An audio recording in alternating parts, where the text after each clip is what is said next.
Donc commençons nos manipulations. Tout d'abord, ouvrons l'éditeur de texte. Là, j'ai ouvert Komodo Edit, que je vous ai demandé d'installer lors de la vidéo d'installation.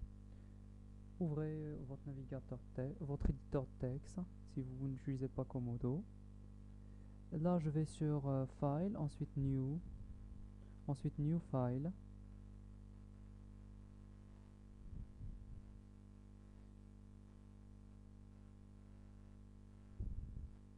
Là, j'ai une boîte de dialogue. Je vais sur le côté gauche, je vais appuyer sur Web. Ensuite, sur la boîte droite, je vais appuyer sur JavaScript. Et là, dans File Name, je vais taper XML, HTTP, request, ou je taperai plutôt XHR, l'abréviation XHR.js. JS est le format des fichiers JavaScript. Là, je vais choisir le répertoire où enregistrer ce fichier. Pour le répertoire, j'ai une remarque à vous faire.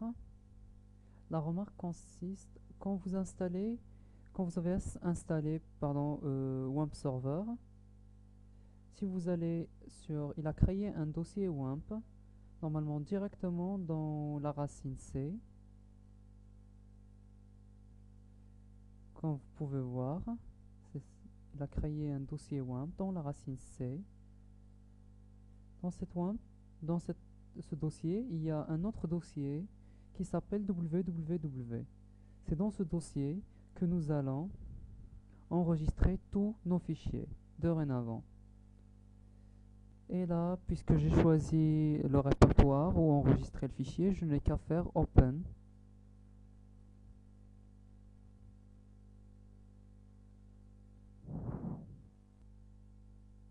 Là, j'ai ma page blanche. Je commence par taper var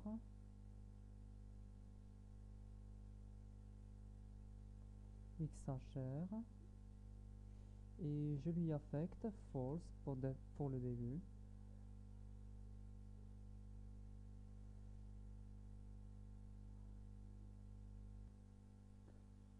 Je lui ai affecté false et là j'ouvre une boucle try. Et après le try, bien sûr, il y a catch. Donc, dans le corps de cette try, je vais supposer que l'utilisateur navigue avec Internet Explorer et je vais vérifier le msxml2.xml.http s'il est existant. Ce qui veut dire j'ai supposé qu'il a la dernière version de XML DOM. D'accord. Donc là j'ai tapé la commande. Là je vais lancer une alerte. Si il n'y a pas de problème, je vais lancer une alerte. Donc si l'utilisateur utilise la bibliothèque MSXML et l'objet XML HTTP est présent, donc il utilise évidemment qu'il utilise Internet Explorer. L'alerte sera lancée. L'alerte c'est une petite fenêtre qui sera affichée. Mais supposons que il n'utilise pas la dernière version.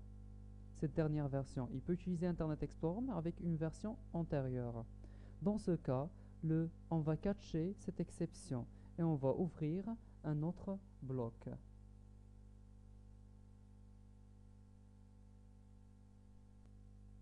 Et dans ce bloc, nous allons ouvrir un nouveau bloc try catch dans lequel on va essayer d'utiliser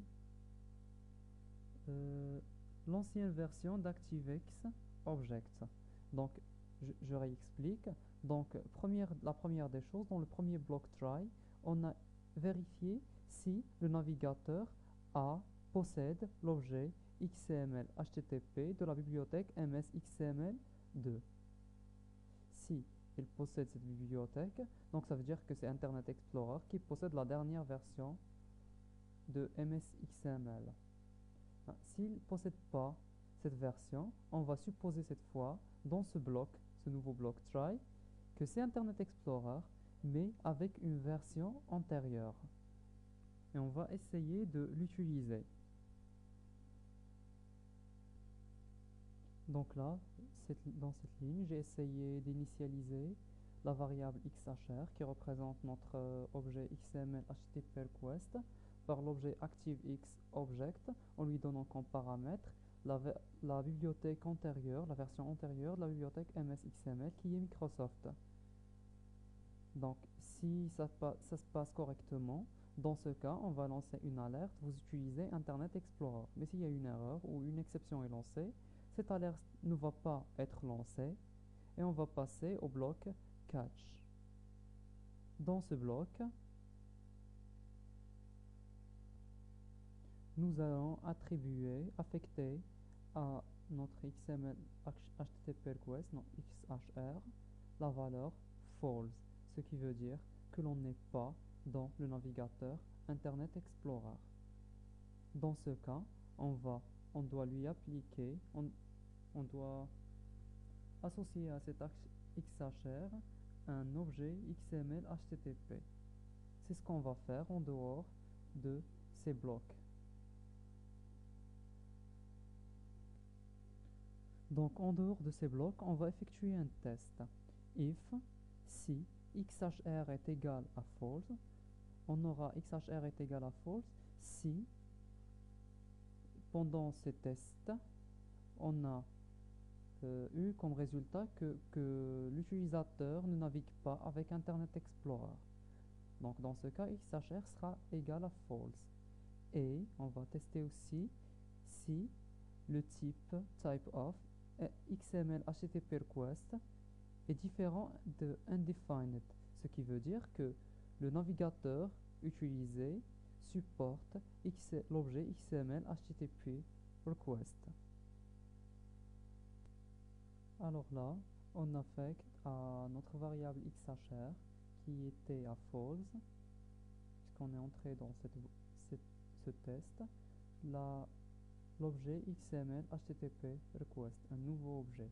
Et là, l'objet il est créé sous un autre navigateur et on lance l'alerte, vous n'utilisez pas Internet Explorer. Donc récapitulons. Tout d'abord, on a commencé par initialiser la variable XHR qui représente notre objet XML HTTP request par false.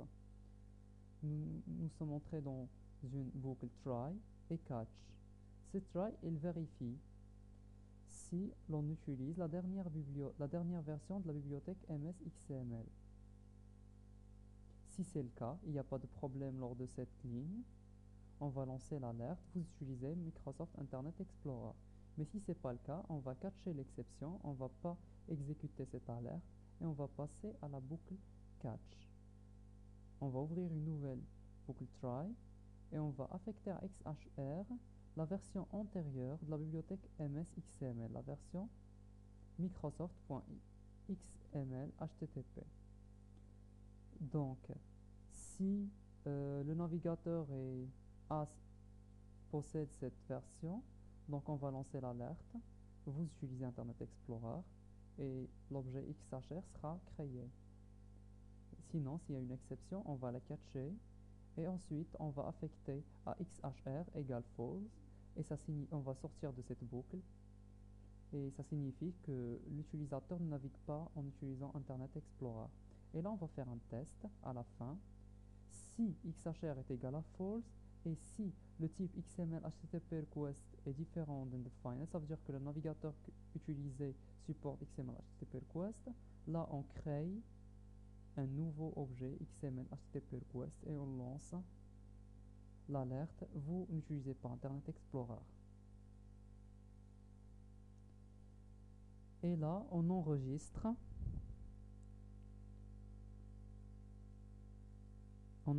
notre fichier et on essaye de l'inclure dans un fichier HTML pour tester. Ça, vous allez le trouver dans la vidéo suivante.